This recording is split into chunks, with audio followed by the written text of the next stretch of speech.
오늘 함께 나눌 은혜의 말씀의 제목은 경건의 끝을 경험하라. 경건의 끝을 경험하라 라는 제목으로 하나님 예비하신 은혜를 함께 나누길 원합니다. 우리가 아침에 먹은 식사가 그것이 밥이 되든 또 다른 음식이 되든 어떤 과정을 거쳤습니까? 많은 과정과 공정을 거쳐서 마침내 밥이 되고 음식이 되어집니다. 느닷없이 하늘에서 밥이 뚝 떨어지고 땅에서 밥이 쑥 솟아나지 않습니다.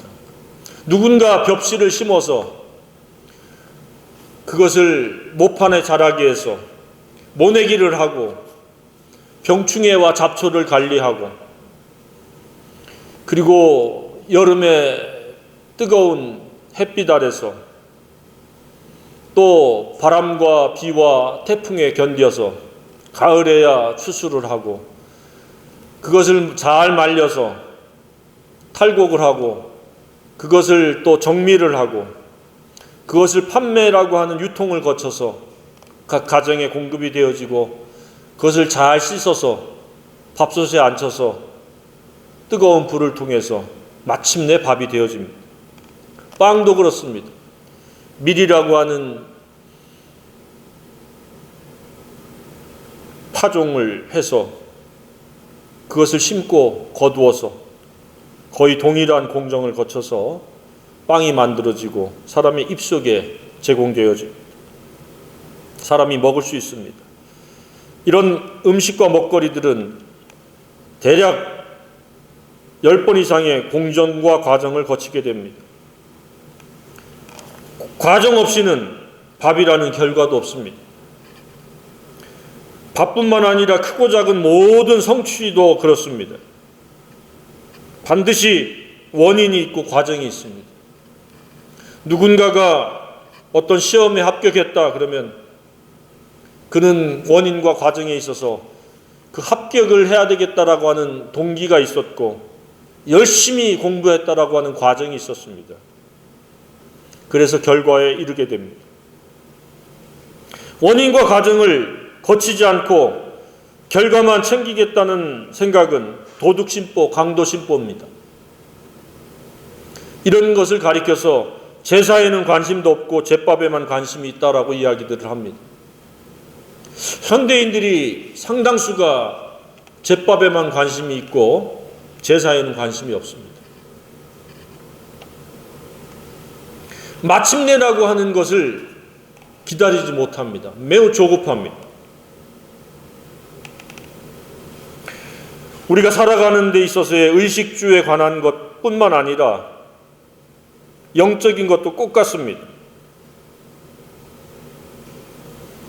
원인이 있어야 과정이 있고 과정이 있어야 결과가 있는데 오늘날 원인만 있고 과정이 없는 경우도 있고 원인과 과정도 없는데 결과를 연연하는 사람도 있습니다.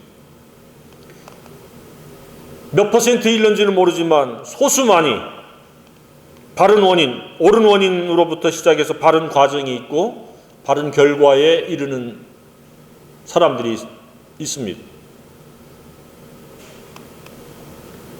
원인은 무엇입니까? 예수님의 십자가 사랑의 죽으심과 부활에 대한 믿음이 없으면 원인이 없습니다. 예수님이 나 때문에 십자가에 못 박혀 죽으시고 내 죄 때문에 희생되셨고 그분이 죄와 사망을 이기시고 부활하셨다. 전적으로 나 때문에 그렇다라고 하는 믿음, 그 사랑의 발견이 있을 때 그것이 원인입니다. 벽실을 모판에 심는 것과 똑같습니다. 모판에 심었다고 저절로 나중에 밥이 되는 것이 아닌 것처럼 모판에 심겨진 것이 모내기를 하고 돌봄과 관리가 있어서 벽시가 되는 것처럼 영적인 것도 똑같습니다. 믿음의 원인만 있어서는 아무것도 할 수 없습니다. 그 원인은 반드시 필요한 것이지만 그 원인에만 머물러 있어가지고는 과정으로 진행할 수 없습니다. 과정은 무엇입니까? 바로 예수님이 어떤 분인지를 알 수 있는 그분의 이야기, 바로 하나님의 말씀을 통해서 그분을 닮고 배우고 그분을 이루어서 살아가는 경건입니다. 원인은 믿음이요, 과정은 경건입니다. 믿음에 의해서 경건을 통해서 마침내 하나님이 원하시는 그러한 수준에 이를 수 있다는 사실입니다. 지금까지의 시간 중에서 우리에게 허락되어진 기회 속에서 과거는 무엇이었습니까? 올바른 영적인 원인이었습니까? 아니면 올바른 원인이 없었습니까? 분명히 내가 죄인이라는 것을 회개하고 예수님이 나 때문에 십자가에 죽으시고 부활하셨다고 하는 그 놀라운 사랑을 발견하고 믿음으로 고백했습니까? 그것이 옳은 원인입니다. 그 옳은 원인이 없다면 오늘이 그 옳은 원인의 시작의 날이 되길 주님의 이름으로 축복합니다. 그냥 유야무야 믿는 건지 안 믿는 건지 해가지고는 옳은 원인이 없습니다. 분명히 정확하게 회개하고 믿습니다라고 고백을 해야 됩니다. 그래야만이 바른 과정이 있습니다.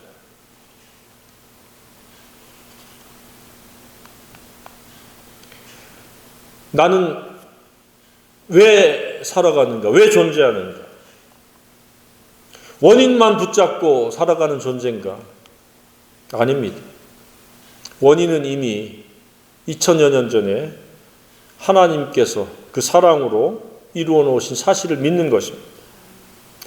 그러나 이제는 그 사랑 안에서 경건의 과정이 필요한 겁니다. 어떻습니까? 정직하게 나의 과정은 경건입니까? 아니면 어떠한 형식과 모양뿐입니까? 저는 경건을 밥을 할 때 뜨거운 열과 같다고 생각이 되어집니다. 그냥 한 알에 쌀이 되어지는 것까지도 중요하지만 그것이 열을 가했을 때에, 물을 붓고 열을 가했을 때에 밥이 되는 것처럼 뜨거운 연단을 통해서, 훈련을 통해서 그것이 마침내 밥이 되듯이 경건은 우리를 연단하는 뜨거운 밥솥의 열과 다를 바가 없습니다. 이것을 기피하면, 이것을 무시해버리면 그냥 하나의 벽시에 불과합니다. 하나님 앞에 먹음직스러운 밥이 되어야 하는데 그냥 쌀알이거나 아니면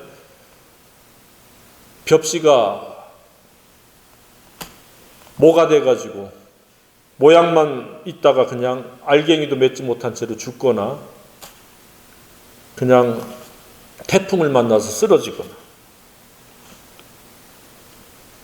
그와 다를 바가 없습니다. 경건은 훈련이며 경건은 연단입니다. 경건이라고 하는 과정을 무시하거나 없으면 어떤 원인이라 할지라도 그는 잘못 살아가고 있는 것입니다. 그래서 우리에게 좋은 원인을 허락하신 하나님의 의도는 진리와 기도를 통해서 예수님의 아름다운 품격을 이루어서 거룩한 영적 예배자로 살라고 하는 경건의 기회입니다. 연단의 기회입니다. 경건이란 무엇입니까? 경건이라고 하는 것은 바로 주님의 품격을 닮아가고자 하는 마음가짐과 태도입니다. 나는 악하고 더럽고 이기적이고 탐욕적이기 때문에 나는 반드시 예수님을 닮아야 돼 라고 하는 마음을 가지고 구체적으로 그 주님 되신 이 말씀, 진리 되신 이 말씀, 태초부터 계셨던 이 말씀 되신 예수님을 접촉하고 눈으로 읽고 마음으로 묵상하고 그래서 그분을 닮아가고자 하는 태도가 경건입니다. 이것은 하루 이틀로 되는 것이 아니라 매일 필요합니다. 밥을 한두 끼만 먹고 한 달, 두 달 건너뛸 수 없는 것처럼 하나님의 말씀도 이와 같이 매일매일 우리가 먹고 듣고 마음판에 새겨야 돼요. 경건이 없으면 온전한 품격을 이룰 수 없습니다. 정직하고 깨끗한 마음과 선한 양심을 가질 수가 없습니다. 하나님을 경외할 수 없습니다. 전부 립서비스, 입으로만 때우는 그러한 경외입니다. 악을 떠나 성별되고 구별되는 삶을 살아갈 수 없습니다.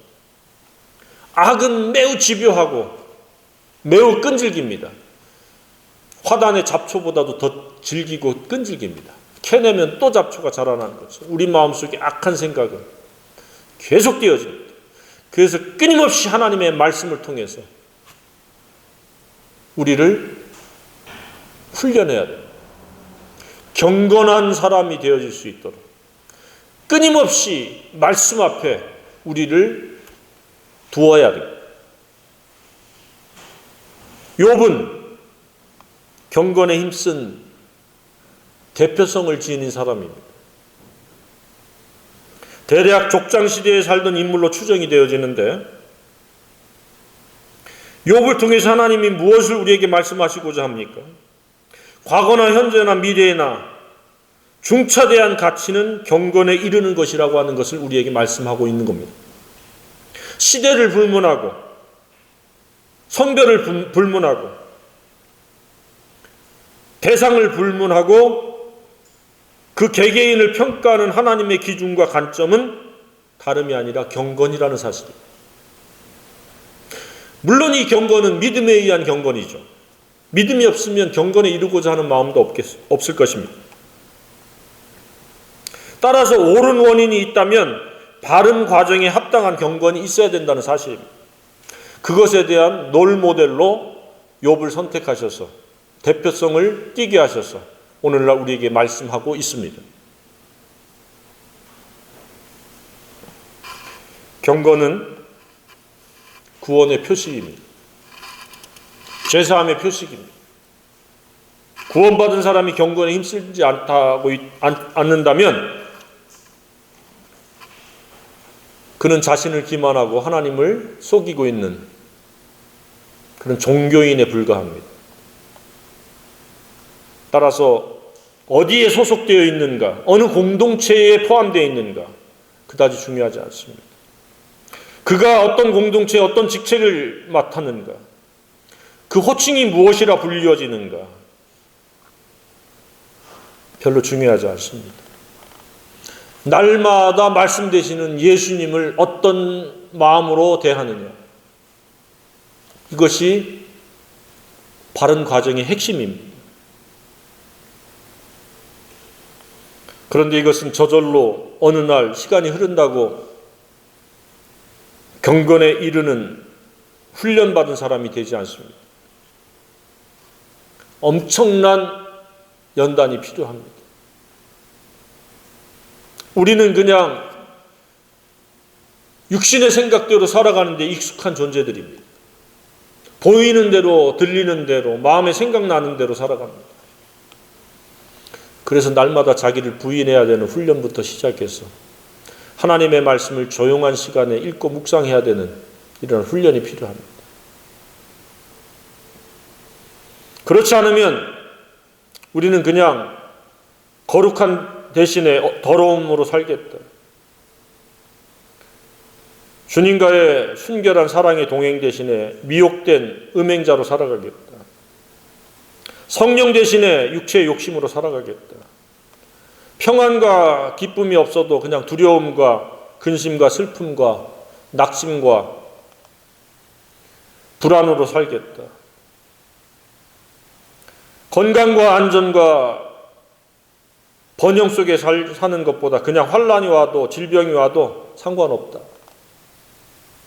그러한 웅변적 표현이고 태도입니다. 경건의 훈련을 기피하거나 무시하거나 하면은 어떤 결과를 낳습니까? 욥기서 안에서만 큰 타이틀로 4가지를 살펴볼 수 있습니다. 첫 번째는 하나님 앞에 이를 수 없다는 사실입니다. 예수님을 믿는다 고백하고 열심을 내는데 왜 하나님을 만나지 못할까요? 원인만 있고 과정이 없기 때문에 그렇습니다.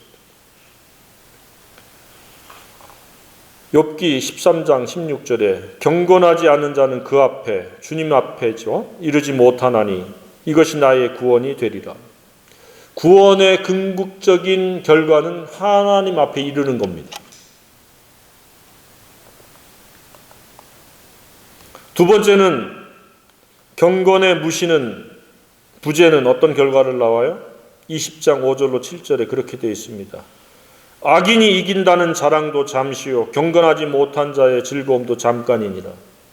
경건하지 못하면 찰나적인 먹는 거 입는 거 뭐 보는 거 이런 잠깐의 즐거움이 있을지 모르지만 지속적인 영락과는 거리가 멀다. 그 존귀함이 하늘에 닿고 출세 성공을 해도 그 머리가 구름에 미칠지라도 자기의 똥처럼 영원히 망할 것이다. 그를 본 자가 이르길 그가 어디 있느냐 하리라. 한순간에 똥처럼 망해서 사라진다. 누가요? 경건하지 아니한 자가 그렇다는 사실입니다. 망하려고 작정하면 경건에 힘쓰지 않으면 됩니다. 세 번째는 무엇입니까? 경건하지 아니하면 남길 이익도 희망도 없다는 사실입니다. 27장 8절에 불경건한 자가 이익을 얻었으나 하나님이 그의 영혼을 거두실 때는 무슨 희망이 있겠느냐. 영혼을 거두실 때, 생명을 끊어버리실 때 무슨 희망이 있겠느냐. 사람이 한 번 죽는 것은 정하신 것이요 그 후에는 심판이 있으리니. 경건하지 못하면 평가할 게 없습니다. 하나님을 사랑한 것도 없고 하나님의 뜻을 순종한 것도 없기 때문에 그는 무가치한 겁니다. 따라서 경건을 심판한다고 해도 과언이 아니라는 생각이 듭니다. 네 번째는 무엇입니까? 경건의 무시로 인한 결과는 좋은 품격, 건강한 인석 갖출 수 없다는 사실. 온갖 재앙과 환난 중에 단명할 가능성이 크다는 사실입니다. 욥기 36장 12절로 14절입니다. 마음이 경건하지 아니한 자들은 분노를 쌓으며 스트레스죠. 이것을 직역하면 이렇습니다. 경건치 아니한 자들은 하나님께 벌을 받아도 마음의 분노를 품고 하나님께 도와달라고 부르짖지 않는다. 고집을 부린다는 것. 분명히 하나님의 시청각적인 징계요, 경고요, 제재임에도 불구하고 그것을 알고도 하나님 도와주세요, 잘못했습니다 하지 않는 자는 경건하지 않는 자. 하나님이 속박, 즉 징계할지라도 도움을 구하지 아니하나니 고집불통 교만으로 일관한다는 얘기. 울분을 품고 좌충우돌하다가 스트레스로 단명할 가능성이 매우 높다. 현대인들의 질병의 대부분 다 스트레스입니다. 하나님이 허락하시는 의와 평강과 희락의 그 영락이 없어요. 영락이 최고의 보약이고 최고의 면역력인데 그 면역력이 없으니까 아픈 거예요. 자기 혼의 힘으로 육신의 욕심으로 막 살아가려고 발버둥 치니까 그 에너지가 다 빠져나가고 면역력이 다 떨어져 버리는 거예요.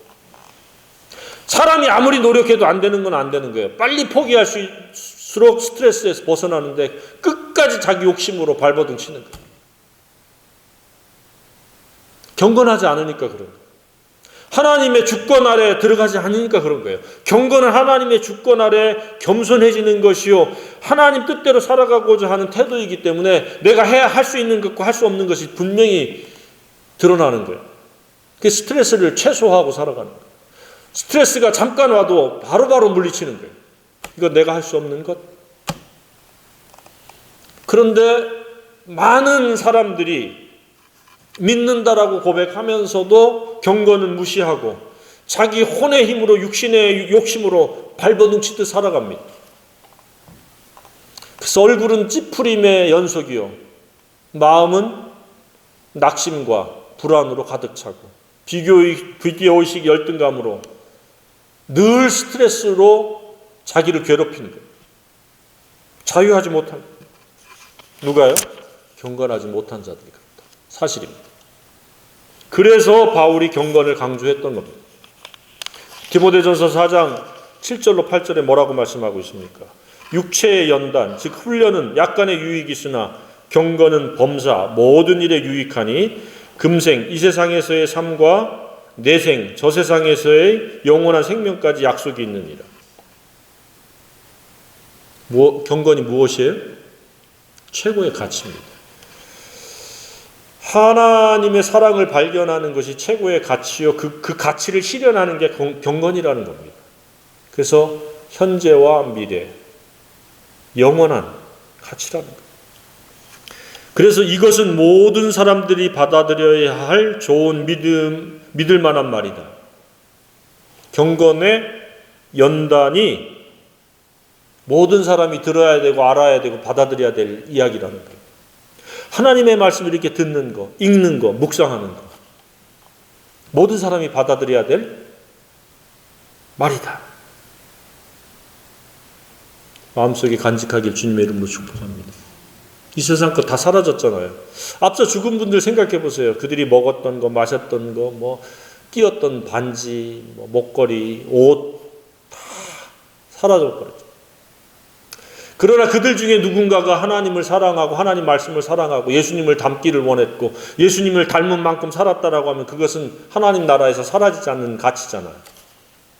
이게 경건인 거예요.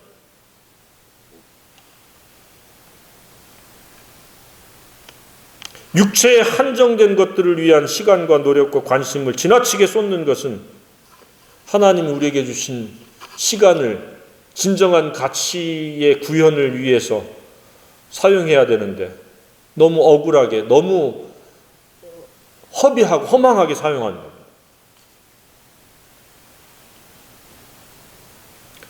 왜 그래요?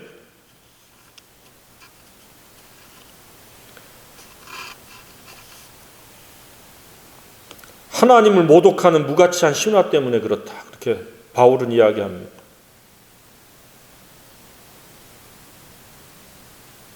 인류의 역사는 승자가 기록한 거짓이며 사람 중심의 이야기입니다. 그러나 하나님의 말씀은 예수님을 통한 무엇이 가치이며 무엇이 진정한 은혜인지 그것을 기록하고 있는 진정한 역사라고 하는 사실을 우리가 알아야 됩니다. 그렇지 않으면 누가 어떻게 살았다, 누가 무엇이 되었다, 위인이다, 신화 창조다, 다 헛된 것들입니다. 욥은 훌륭한 자라고 하는 그런 수식을 하나님이 붙여주었습니다.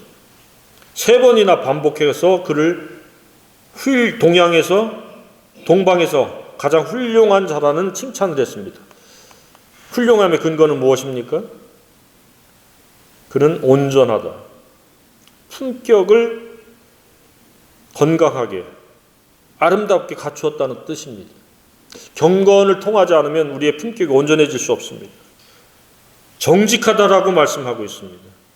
양심이 비뚤어지거나 이기적이거나 잘못되지 않았다는 사실입니다. 하나님을 경외했다고 말씀하고 있습니다.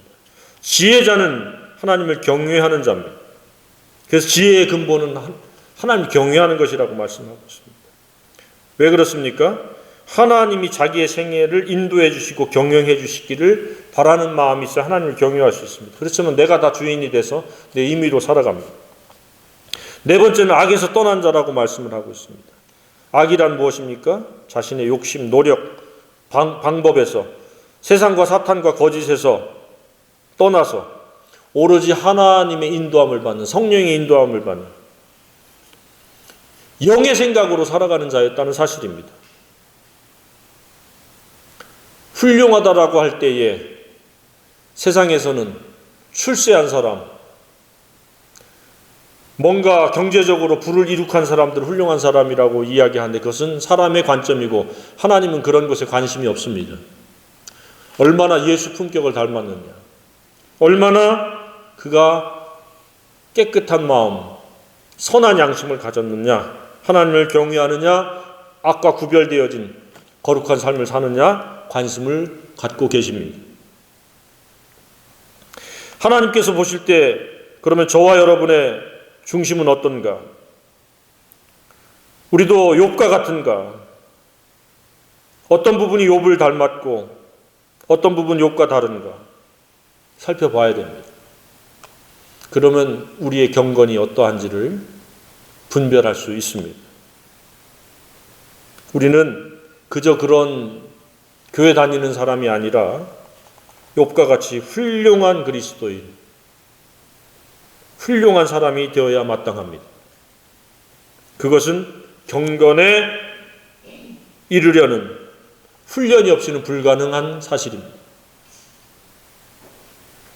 때로는 우리 주님이 그런 표현을 쓰셨습니다. 차지도 더웁지도 아니하니 토에 내치고 싶은 역겨운 존재가 있다는 사실입니다. 교회 안에. 그게 누굽니까? 옳은 원인만 주장하면서 바른 과정을 무시하는, 즉 경건을 무시하고 멸시하고 업신여기는 사람들을 일컬어서 우리 주님이 그렇게 말씀하시는 겁니다. 우리는 조금 더 역겨운 존재가 되어서는 아니 될 줄로 생각합니다. 주님이 품고 싶은, 안아주고 싶은 그런 존재가 되어야 합니다. 그것은 누구입니까? 날마다 경건에 힘쓰는 자들입니다. 주님을 더 알고자 하고 주님을 더 닮고자 하고 주님을 더 배우고 주님의 품격을 이루고자 하는 그들을 하나님 기뻐하십니다. 그런데 경건은 사탄이 몹시 싫어하고 대단히 그것을 방해하는 그런 영적인 태도의 자세입니다.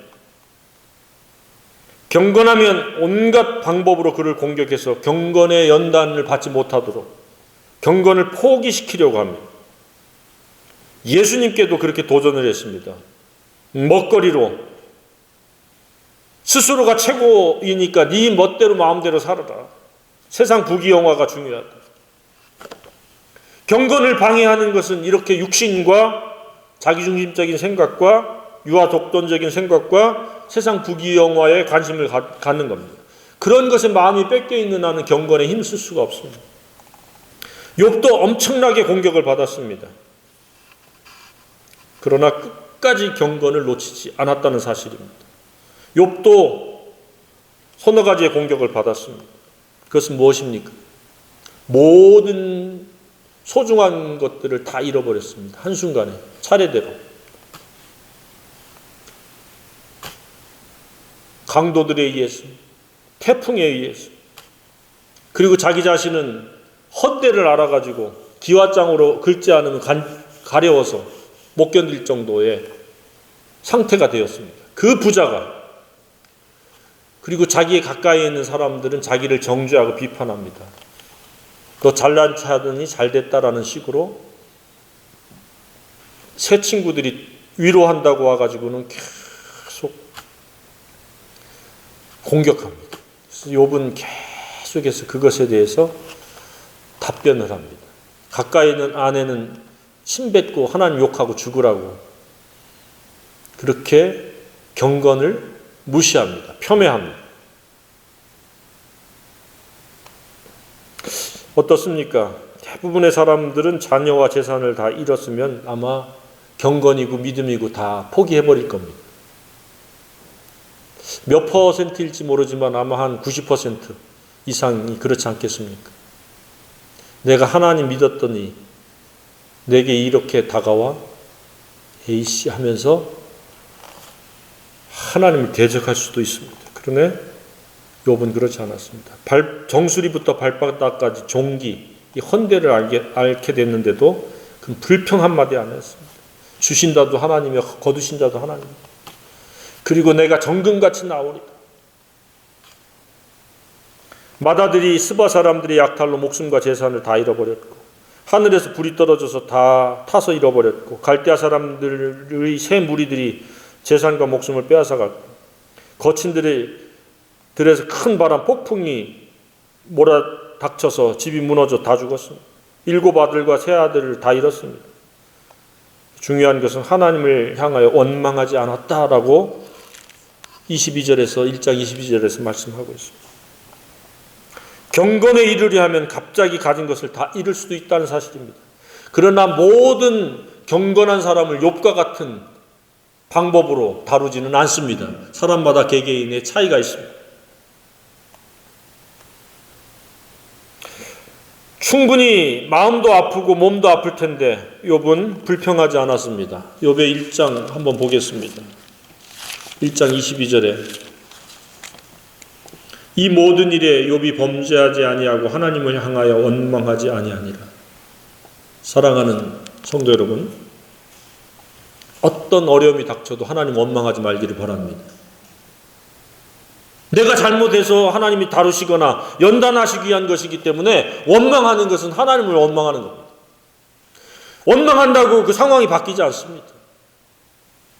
오히려 감사하십시오. 그 일을 통해서 이루실 결과를 생각하면서 감사하시길 바랍니다. 두 번째는 아내와 새 친구들의 부정적인 반응과 공격이 뒤따랐습니다. 그러나 그는 경건을 포기하지 않았습니다. 한결같았습니다.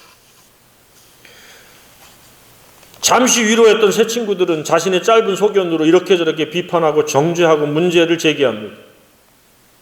엘리바스를 필두로 해서 빌닷과 또 엘리바스, 빌닷, 마지막 소발까지, 나중에 엘리후까지 등장합니다.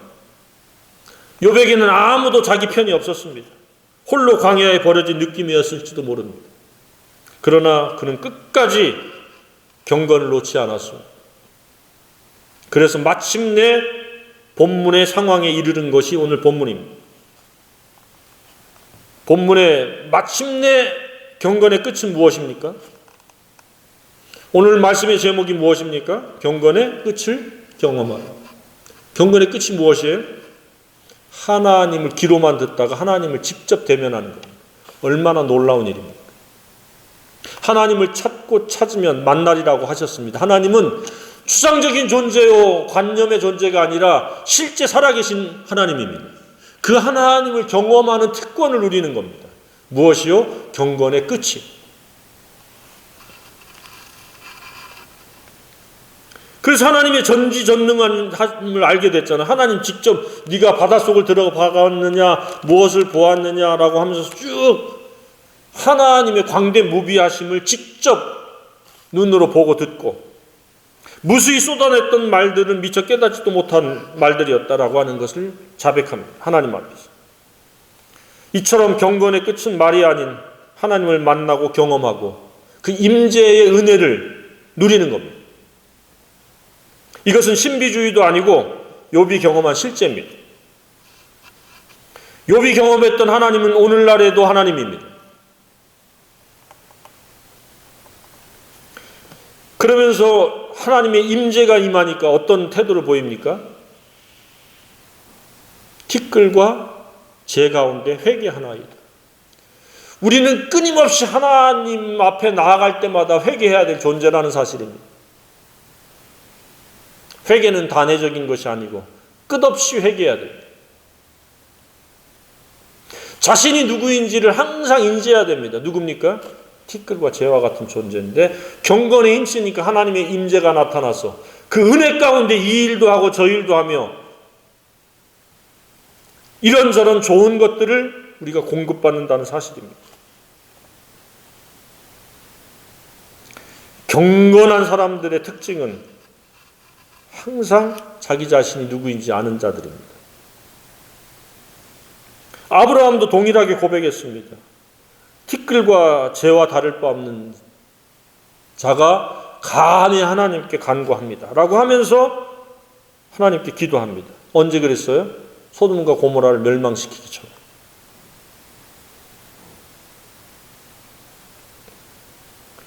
또 누가 그랬어요?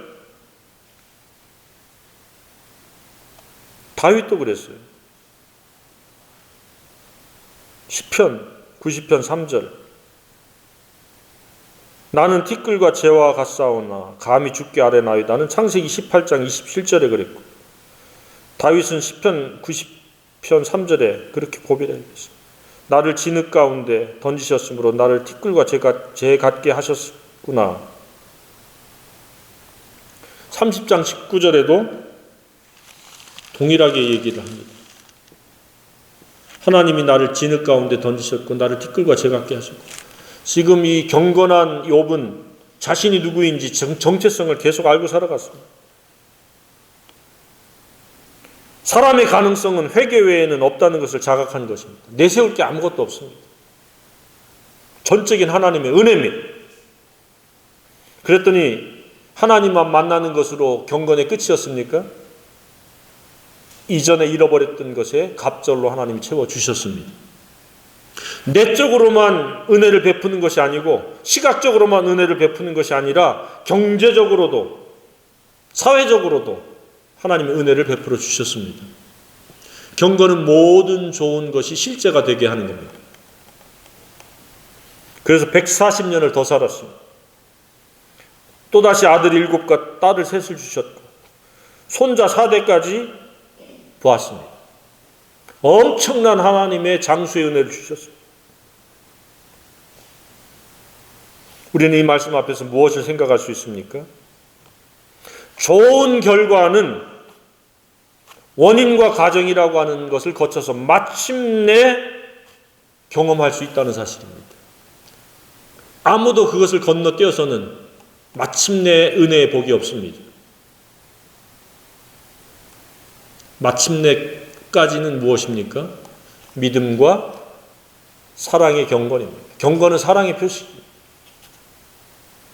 육신의 사람을 영의 사람으로, 육신의 사망의 생각에서 영의 은혜의 생각으로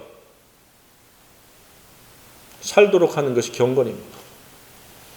우리는 죄와 사망의 육신의 생각에 길들여졌고 습관화되어 있습니다.